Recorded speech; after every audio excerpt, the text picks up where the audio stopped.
here we go again. This shoe took forever to actually hit attainable retail. Again, athletic inspired. This was the update we were expecting. Then a bunch of mid-range models came out looking kind of similar. Adidas pulled a fast one on us with that. I first saw this shoe when Hess got the original, and then a few blogs and media outlets were picking it up. And then it was unavailable. It was completely unavailable. You couldn't find it. If you didn't get that first run, actually in my Adidas wish list, they actually took it out of the wish list. I had it marked as soon as I got in, couldn't get it fast enough. They pulled it out because they were just like, just stop trying. Just don't. Well, just this week, actually just last week, I felt kind of bad because I think the announcement happened on like Christmas Eve. They really sneaky like put it into the creators' inboxes. So Adidas has their own little system of rewards and levels, if you will. And if you're a creator at a certain level, then you get notified of special stuff. Nike has it. Everybody has it, I'm sure. Well, I got notified that this shoe was ready to drop. Scooped as soon as I could. Super happy because I've been waiting on this one. And then when I slipped it on, no disappointment. No disappointment. This shoe is so dope. So, let's get into it. The Adidas NMD S1. Oh my God. This shoe is so fire. So fire. It has extremely heavy overtones. They're not even undertones. This is a marriage between the NMD and the Ultra Boost. Visually, by feel, by structure, by design, all of it is a similarity beyond just happenstance. The design language is completely Ultra Boost. The hints are NMD. So you're basically getting a, how would I put it? You're getting a much more pedestrian, kind of elevated, dressed up Ultra Boost 21, 22 mixed with some of the things we loved about the NMD. The profile of both shoes is completely the same.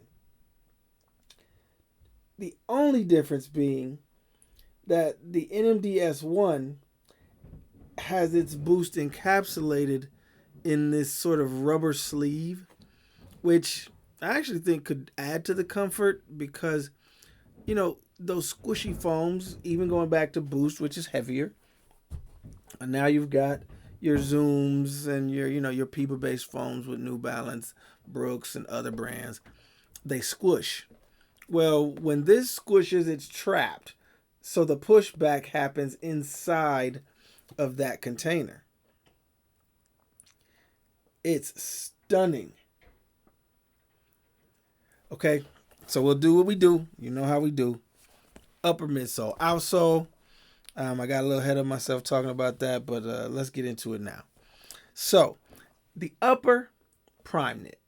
Beautiful prime knit. And then they bring in a little bit of what was in some of their performance shoes where that see-through portion of the prime knit is woven in. It's very light, very breathable. The rest of the knit is pretty structured.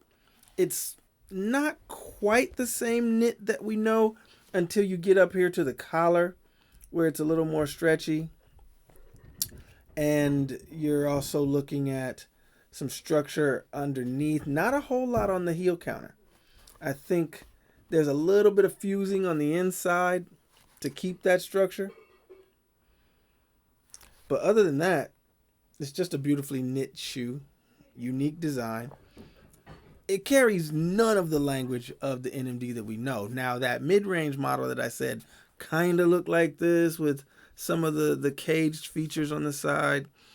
those do look like the NMD line. This S1 is definitely a superior model. Okay. Laces are dope. I do not believe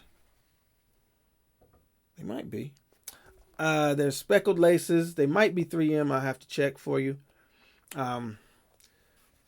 Great little considered accents like this here. Anytime you see that bar, that's representative of these, which were on the NMD, which were on models like the 84 Rising Star, models like the ZX line.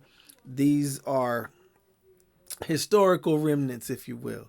You know, I can show you where some of those structured elements come from on Adidas shoes, because they used to be guideposts. They used to be structural guides that you could switch in and out on some of the Adidas shoes. This, of course, is the 1984 Rising Star. I don't think I've done a review of this one. Kangaroo leather, silver, came out for the LA Olympics. We'll get into this at another time. But for those wondering why NMDs have that on there, it's because it's part of Adidas history. You know, the aglets, the little periwinkle sort of purple aglets that match the color of this particular model. And then on the back collar, there we go, on the stitching. It's beautiful. Now, if I do have one slight critique, the toe is like almost like a shell toe.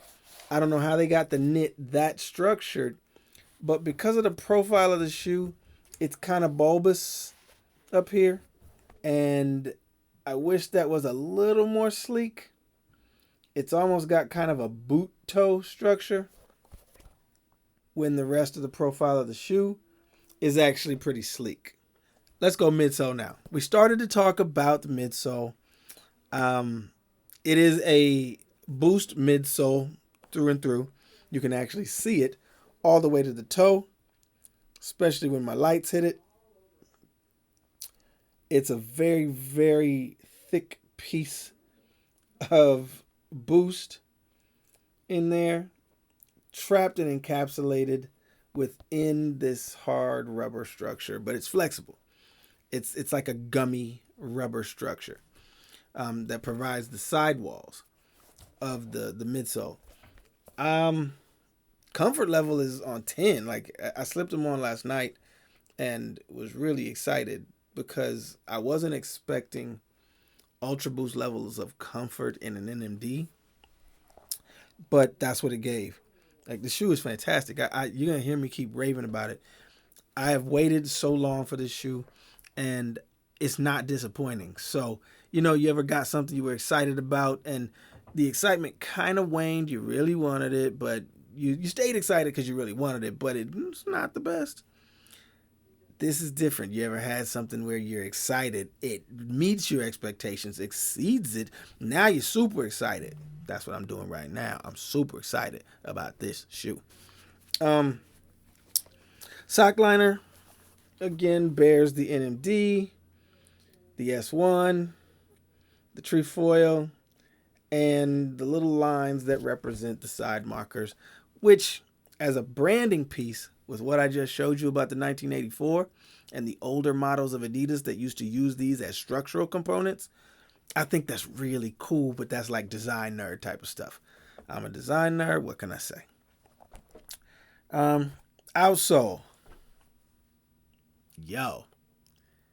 I've seen outsoles similar to this on like fashion hikers.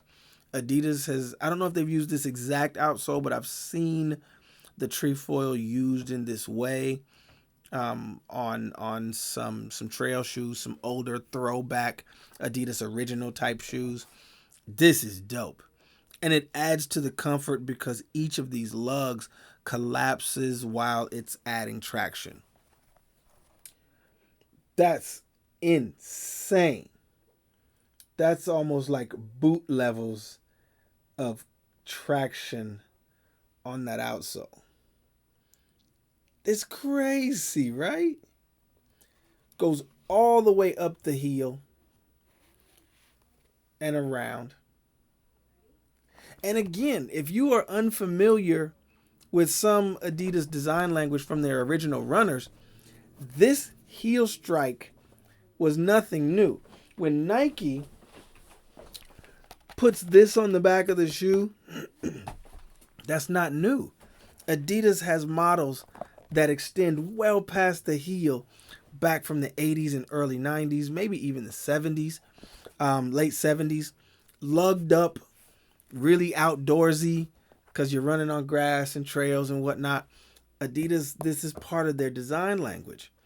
It's part of the history, same as these side lugs that I just showed you. See if I can get a good shot of that. There we go.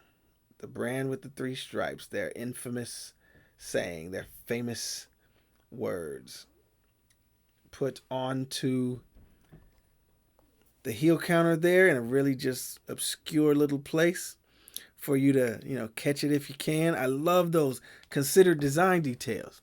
The NMD S1 is fire. It is exactly what I expected and then some. So I'm a happy camper right now. I'm telling you. Very cool. Got one more that we're going to look at before the end of the year, and I'm going to go have some snacks and drinks and stuff with the fam. I appreciate you all. Thank you very much for tuning in. We're going to hit you with 3 of these back to back to back, give you some watching if you're just chilling in the house tonight, or when you get back and you're eating some snacks or whatever. Yeah, one more to go. The NMD S1. Beautiful. Finally got my hands on it. Boy is pumped.